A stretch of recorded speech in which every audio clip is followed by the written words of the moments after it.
So this year I released my first studio album called Timescape, and today I'll be answering questions from Patreon about the making of the album. So let's dive in. Which comes first, the lyrics or the notes? So neither.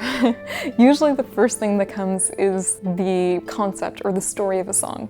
What is this scene that we're painting with music? So I'll usually take out a notes document and just word vomit all the story beats and the imagery and the lexicon that I want to use. And then I'll take the word vomit and I'll sit down on my instrument and try to find a melody that evokes the mood that I'm after. And that's where the real editing work starts. So bringing out the thesaurus and the dictionary and trying to format the text with the right cadence and rhythm and meter. I love that part. I used to read the Merriam-Webster dictionary at breakfast when I was a kid. Any excuse to go digging for le mot juste.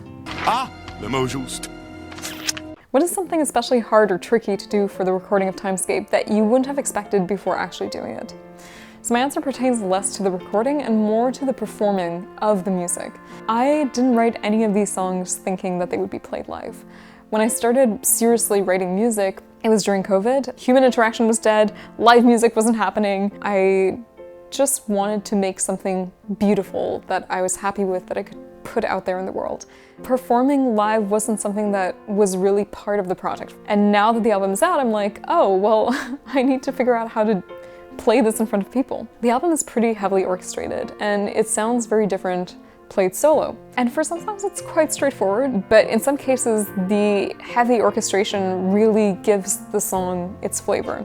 And in those cases it's much harder to translate that to one instrument. And sometimes it takes a bit of redefining what the song is or what it can be, because it doesn't have to sound like the studio version. It can be stripped down and it can have a different mood, and that's okay too.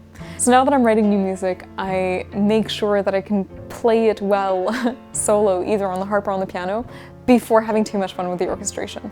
Are you willing to share any rough drafts or early sketches to see how things evolved? I'll be putting some demos on Patreon, so if you're curious, go check that out. I think most of them ended up pretty close to the studio version. I think the studio version ended up being the best possible version of the demo that I had made, but very few fundamental changes. Are there many songs that didn't make it into the album?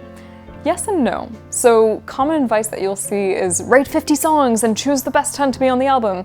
And that's one way to do it. I think in my case, I have a good instinct of whether a song is worth pursuing or not. So it's rare that I really push to completion songs that I'm not so sure about. So I definitely have some songs that didn't make the cut, but none that I would consider to be B-sides. They're all kind of nebulous voice memos or ideas that maybe I'll revisit at some point, but for now, they're not quite there yet. You have so many hats on this project already, with composition, several instruments, voice, music videos, etc. But which extra hat would you like to possess? So I'm not very good at mixing. I have a basic working knowledge of it. I can do it well enough for YouTube videos or demos.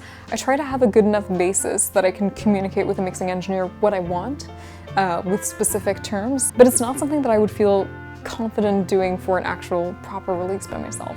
Then again, the process of making the album was so solitary that I really enjoyed having someone else to bounce off of, someone who brought ideas and opinions.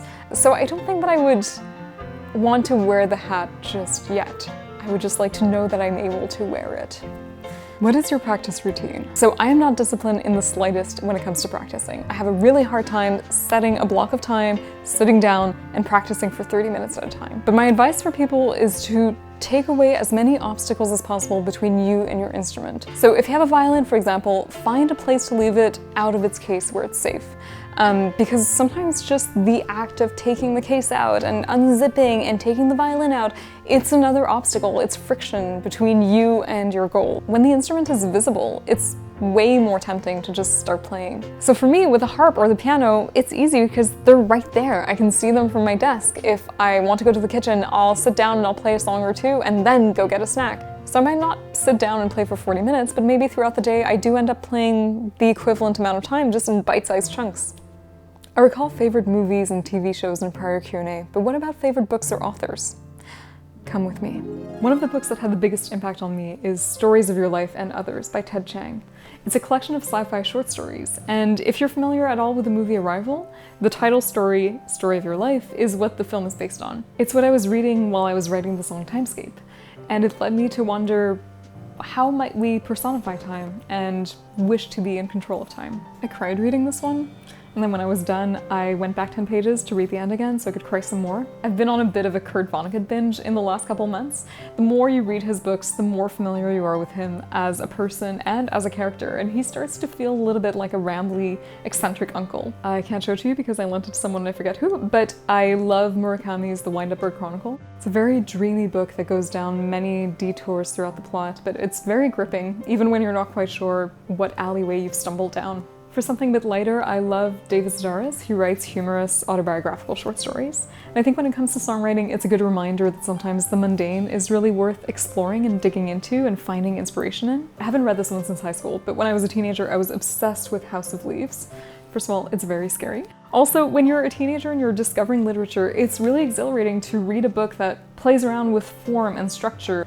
This one's not a novel, but it's a good one to keep on your bookshelf. Exercices de style, Exercises in Style by Raymond Queneau. He tells the same very simple story in 99 different ways. It's a good reminder that the most obvious way of doing things isn't necessarily the best one, and sometimes it's worth trying variations and figuring out what works best and what you like best. Let me know if there's any questions I haven't answered, and I'll do my best to reply in the comments. Thank you so much to everyone listening to the album. It's really, really meaningful to know that this thing that has lived in my head for years has made its way to people's ears. And thank you so much to people on Patreon who submitted these questions and also who supported the entire process of making the album. It wouldn't have been possible without you. So thank you.